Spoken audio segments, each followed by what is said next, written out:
My n8n cloud bill hit $240 per month. The same workflows on a Hetzner server cost me $6. The migration took 1 weekend. Here is exactly what it cost, what broke, and what nobody tells you about self-hosting in production. If you run n8n in production, you have 2 choices. Cloud at $20 per month for the smallest tier with execution limits, or self-hosted on a server you control with unlimited executions, but everything is your problem. I ran cloud for 14 months. Then I migrated. 47 active workflows, 12 scheduled, 6 webhook triggered, the rest manual. This video is the full breakdown. 3 reasons triggered the move. First, cost.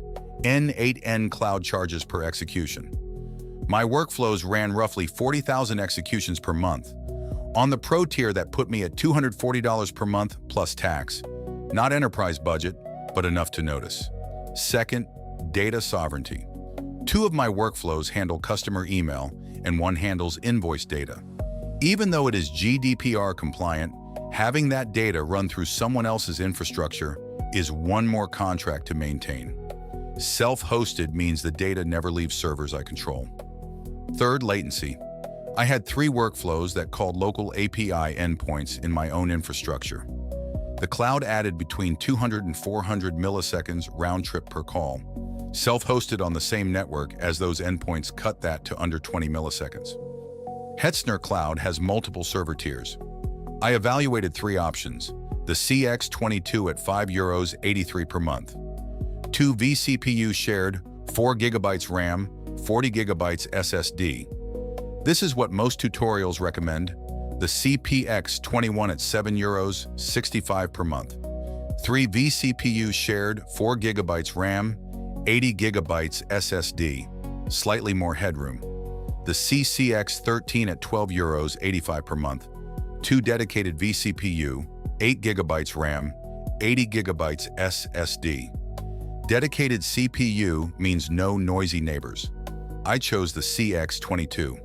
After 2 weeks running my full workflow load, the box sat at 18% CPU average. Memory at 1.8 GB out of 4. Disk usage 12 GB out of 40. Plenty of headroom. The dedicated CPU tier is overkill for this load. If you run 100 or more concurrent workflows or do heavy AI inference, jump to CCX13 immediately. For most use cases, CX22 is the sweet spot. Here is what runs on the server. 4 containers. Caddy handles SSL certificates automatically. The application container itself. Postgres replaces n8n's default SQLite, which becomes the bottleneck above a few hundred executions per day. Redis enables queue mode, which means multiple worker processes can run workflows in parallel. The setup uses the official Docker image. No fork, no custom build. Same code that runs in their cloud, just on your server. Total install time from fresh server to working install at my domain was 52 minutes. That includes DNS propagation wait time. This is the section other tutorials skip.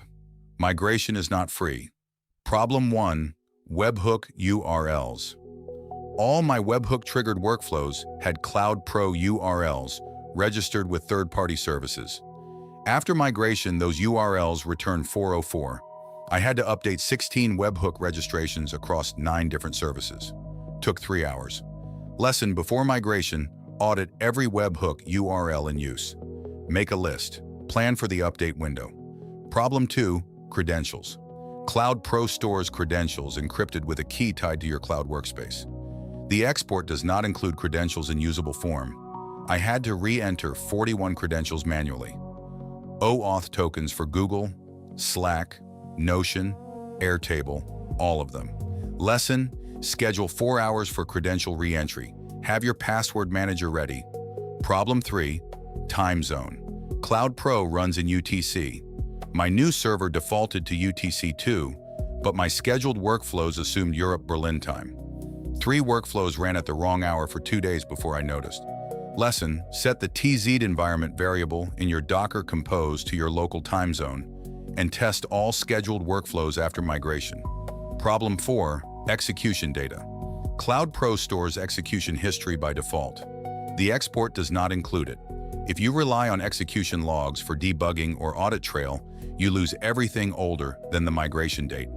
Lesson: export critical execution data via the API before migration if you need it. Otherwise, accept the loss. A naked install on the internet is a bad idea. Authentication is on, but the entire admin panel is exposed. Here is what I added. First, firewall. Hetzner Cloud has a firewall feature, free. I locked inbound to ports 80, 443, and 22 only. SSH on port 22, restricted to my IP plus VPN exit nodes. Second, the app sits behind Caddy with basicauth on the editor UI. The webhook endpoints stay open, but the editor itself requires a second password layer. Third, fail 2 ban for SSH. Standard hardening blocks IPs that fail 3 SSH attempts. Reduced my SSH log noise by 99%. Fourth, automated backups. Postgres dump nightly to Hetzner storage box, encrypted with GPG, retained for 30 days. Without these 4 layers, your install is 1 0-day or 1 leaked credential away from being someone's crypto miner. Total monthly cost after migration: Hetzner CX22 server, €5.83. Hetzner storage box BX11 with 1 terabyte for backups, €3.30. Hetzner cloud firewall, 0. Domain renewal amortized, $1. Total, €10.13, about $11 per month. Previous cost on Cloud Pro, $240 per month. Savings, $229 per month. $2,748 per year. But that does not count my time. Migration weekend was about 16 hours of work, including all the broken webhook chasing. At consulting rates, that is real money. Break even versus Cloud Pro, month 2. After that, pure savings. Self-hosted means you are the operations team. Updates, security patches, monitoring, backups, all on you. I spend roughly 2 hours per month on maintenance, patching when there is a release, reviewing backup integrity, checking server resource trends. 2 hours. If your time is worth more than $100 per hour, the math gets thinner. At 50 hours per year of maintenance, you are at $5,000 equivalent. Suddenly, that $240 cloud bill looks reasonable. But for me, I prefer the control. I know what runs on the server. I can debug at any layer. Nobody can suddenly raise prices or change features under me. What other tutorials get wrong? They show fresh install. Production migration is harder. They skip the credentials problem. 41 credentials by hand is real work. They claim 5-minute setup, 5 minutes to running, sure. 8 more hours to production hardened. Be honest about it. They never mention the storage box. Backups matter. A working install with no backups is a ticking accident, and they never tell you to update your webhook subscribers. Most production broken migrations I have seen failed because of forgotten webhook URLs. Full Docker Compose, Caddy file, and backup script are on GitHub at the link below. Free MIT license. If you want the migration runbook I used, including the credential audit template and webhook tracker spreadsheet, that is on MirrorOps.io as a free download. Next video, the MCP server I built for German tax data.